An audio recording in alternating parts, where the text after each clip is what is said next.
winner of the New Jersey Press Association's Most Innovative Award. Welcome back to Greater Media Broadcast News. I'm Susie Shia, bringing you the top headlines in New Jersey. Here's what you need to know. Christmas for a cause, advocating for adoption, chef wins competition, comedian gets big break, and aiding at-risk families. Local residents will have a chance to ring in the holiday season this weekend while supporting a high schooler who suffered a major injury last winter. Mikey Nichols was in his 4th season on the varsity hockey team at Monroe Township High School when he severely injured his spinal cord. He was able to return home last summer after months of rehabilitation, and efforts have been underway to renovate his bedroom to meet his needs. To support this cause, donations for the Nichols families will be accepted at Gasco's Christmas Open House this Saturday. The free event will include free food, entertainment, and numerous attractions for children, including a visit from Santa. For more on the event or Mikey's story, see your Greater Media newspaper today. And here's Mark Rosman with more headlines.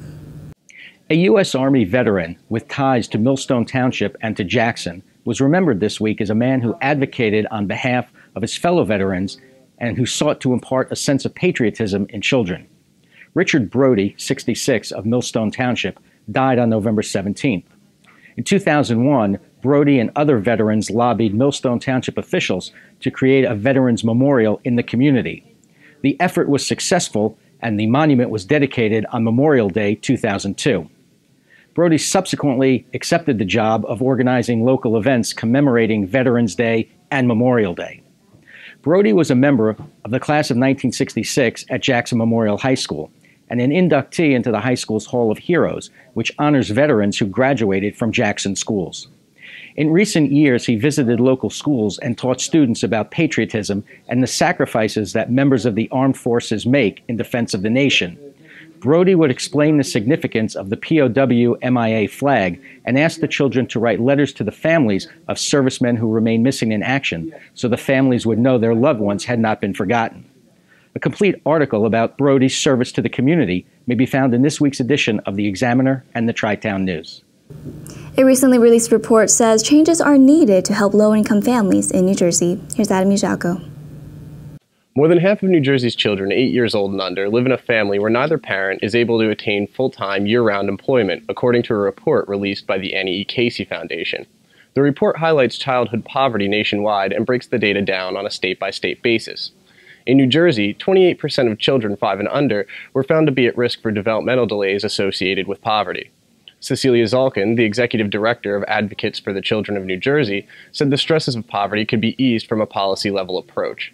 Zalkin proposed instituting a state child care tax credit, expanding assistance programs which are already in place, and encouraging partnerships between public and private entities, as well as nonprofit organizations.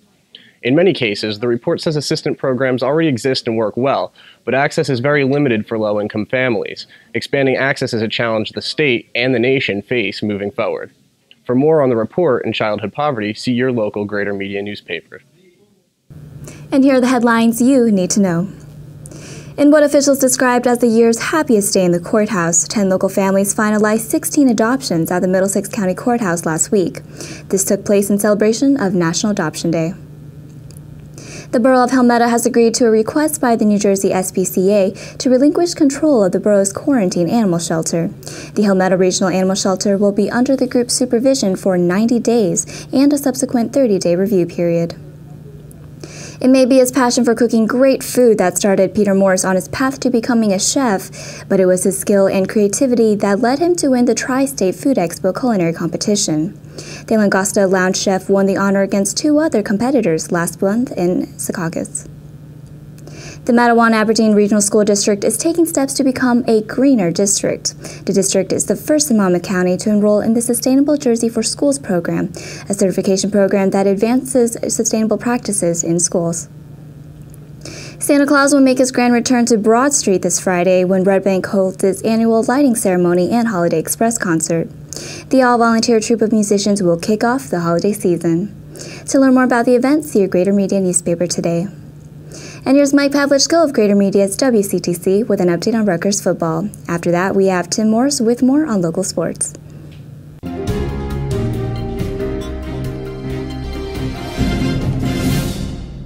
Well, the Rutgers football team with a big game this weekend, the last of the regular season. The finale is at Maryland, the two newest teams in the Big Ten squaring off. And for the Scarlet Knights, at 6-6, bowl eligible but not guaranteed anything, 7-5 would go a long way to doing that.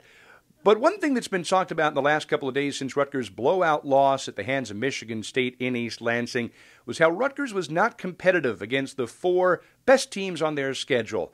These are elite Big Ten teams, and you really have to go back a long way to find the last time Rutgers played four elite teams in one season. You could go back to 2007 to find the last time they played four ranked teams in the season, but that was the year they beat South Florida when the Bulls were number 2, but they were kind of a default. They weren't really that good. There was just nobody else who seemed to want that number 2 spot. And the same that year with UConn. They were number 16, but come on, it's UConn. You got to go all the way back to 2002. Now, this is a season when Rutgers was 1-11 and lost almost all their other games.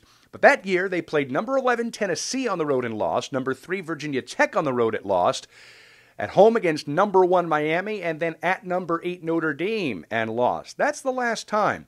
This is a Rutgers team that hasn't had to play that level of football in very long. So to catch up to that is going to take some time. I'm Mike Pavlichko on 1450 WCTC and WCTCAM.com. The New Jersey high school cross-country season came to a conclusion at familiar Homedale Park on November 22nd with the running of the NJSIAA Meet of Champions.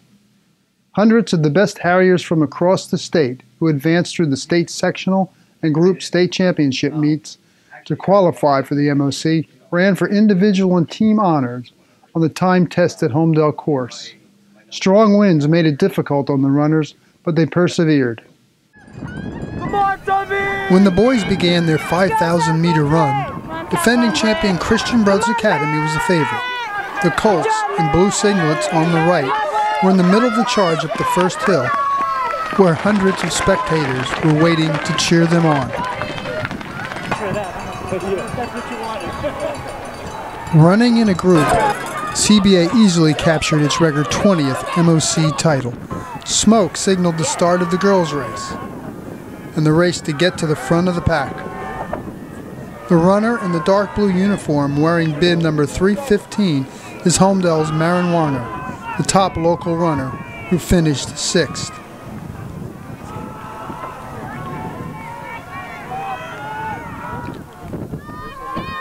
When all was said and done, and the Harriers had separated themselves from each other, Red Bank Catholic had captured its record 9th championship.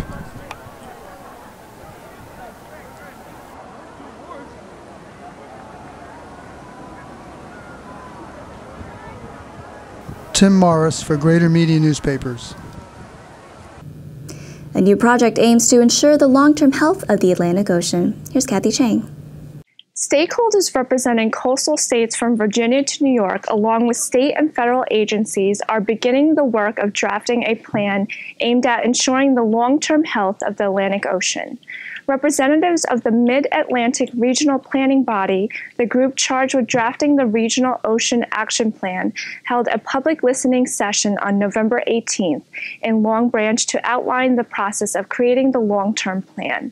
The body was formed following the signing of the National Ocean Policy and is tasked with creating a plan to provide information about the baseline conditions, resources and uses of the Mid-Atlantic Ocean, contain the best available data that currently exists, and identify trends, data gaps, and future uses to the extent possible. The group includes representatives of each state included in the plan, the federal government, and federally recognized tribes. Comments can be submitted via email at midatlanticrpb@boem.gov. For more information, visit our website at gmnews.com. Some of you may remember the viral YouTube video called Bread and Milk. Well, the star of the video is making the move from your computer screen to the big screen. Here's Jeremy Grossman. For those who are unfamiliar with the work of comedian Vic DiBitetto, now is the time to catch up. On April 17th, the Manalapan resident can be seen in Hollywood blockbuster Paul Blart Mall Cop 2, alongside actor Kevin James. In an interview with Greater Media, the 53-year-old comedian admitted that it can be challenging to make it in Hollywood at his age. But by utilizing social media, DiBitetto has become a major face on YouTube, with his most popular video, titled Bread and Milk, obtaining over 12 million hits. On November 28th, DiBitetto will perform at Catch a Rising Star Comedy Club in Princeton alongside Steve Trevelise. Catch him now so that you can be able to say you knew him before he made it big. For more in-depth coverage and additional stories, see your Greater Media newspaper today. To keep up with the latest headlines, like us at facebook.com/Greater Media Broadcast News. I'm Susie Shia. See you next time.